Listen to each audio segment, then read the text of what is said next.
J.D. Vance can simply not stop himself from screwing up.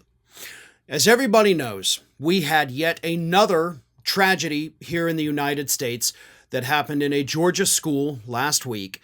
And for the record, if you're wondering throughout this video, if I kind of dance around using certain terms, I just want to kind of let everybody know YouTube, their algorithm, whatever it is, tends to suppress videos that talk about these sensitive issues. So I'm going to avoid using certain words so that this video does not get suppressed and as many people as possible can see it. So having said that, again, tragedy in a Georgia school last week. And all J.D. Vance, Donald Trump's running mate, a sitting senator from Ohio, all he had to do was go out there and say this was a tragedy, this should not happen, and we should work towards making it not happen. Take away the only common factor that all of these tragedies have in common: guns. Do something about that, right? That's all you had to say. Or you literally could have said nothing, but instead, J.D. Vance came out and made things so much worse for the Trump campaign, forcing them to scramble to try to clean up yet another mess that he has created for them. Here is what J.D. Vance said verbatim in a speech after the tragedy.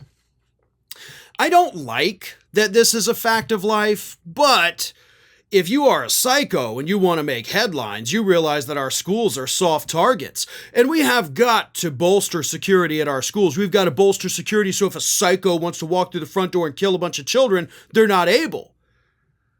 He said he's not thrilled about the idea of his kids going to school in, a hardened security state, but he says, but that's increasingly the reality that we live in. Oh, well, it's a fact of life. He doesn't like that it's a fact of life, of course, but, it is what it is. We just need more cops, right? Because we've seen schools that have plenty of cops, and this has totally never happened there, right? There's not videos of those cops running away from the danger to save themselves.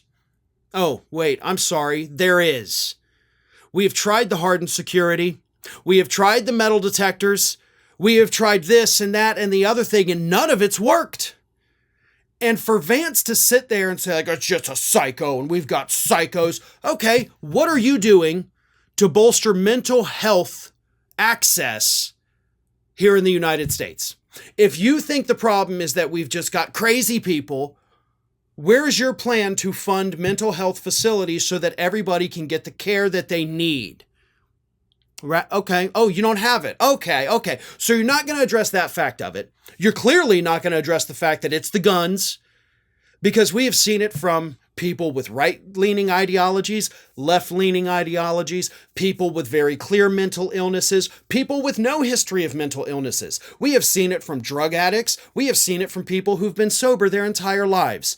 We have seen it from people who are not very bright. We have seen it from geniuses.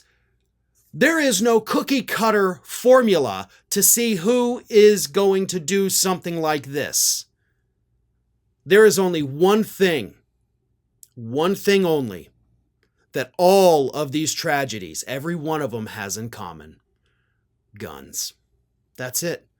That's a fact that nobody can deny. And I'm not even saying that they're all using the same kind of weapon, although they all clearly have a preference for a certain one, but it is the easy access of guns here in the United States. That's the problem. That's why this happens. You have video games, you have violent movies, you have crazy people in other countries, but they don't have this happen. Why? Well, because they don't go to sleep at night like Americans do, hugging their gun instead of hugging their children. We have put those inanimate objects on a higher level of value than we put our children. And teachers, by the way. And J.D. Vance says, well, it's just a fact of life. The Harris campaign on Twitter, of course, put out that video with the clip that I just read to you. And then in response to the Harris campaign putting this video out, the Trump HQ, or the Trump War Room, posted this: Kamala's interns just released a statement pushing fake news. Watch the full video and you'll clearly see that J.D. Vance does not say what they claim he said. These morons do nothing but lie every single day. And then these idiots proceeded to post the same video that the Harris campaign posted. Exact same. There was no difference. Like, she posted a fake video, didn't have all the context. Here's the real one, and it was the same video. It's projection with him, right? All they do is lie every day. Really? Coming from the Trump campaign, that's the line you want to go with? They lie every day? Not you guys, right? Totally not you guys. Listen, what J.D. Vance said is absolutely one of the most ass-backwards things I've not only heard, but also one of the most insulting things I've ever heard. Telling us it's a fact of life. You know, I have had, and still have, multiple conversations with my children every school year, and I hate to have these conversations with them, but I'm going to tell you because I'm a parent, and I have kids in multiple different schools, all different age, all different grades, and here's what I've had to tell them. If something like this happens, play dead.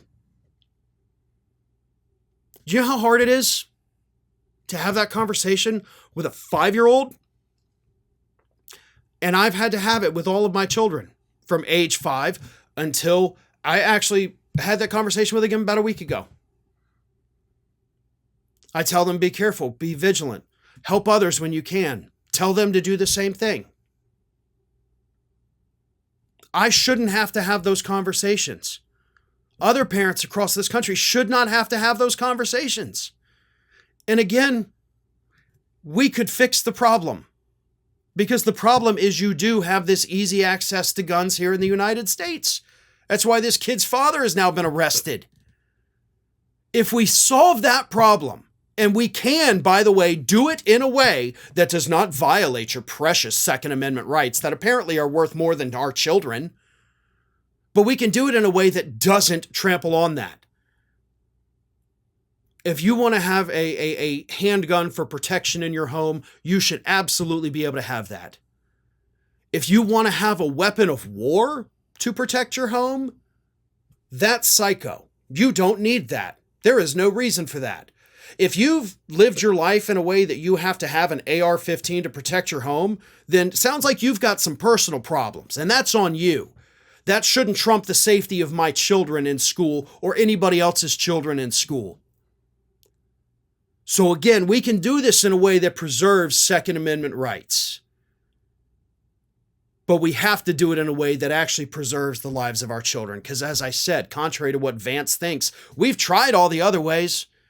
We try locking the doors. We have resource officers. We have other police officers that make patrols. We have tried the metal detectors. We have tried everything else except getting these damn guns off the street.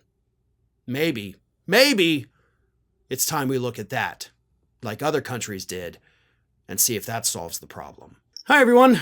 This here is little Athena. And Athena would like to know why you haven't subscribed to Fair and Balanced yet. So please, don't let Athena down. Subscribe today.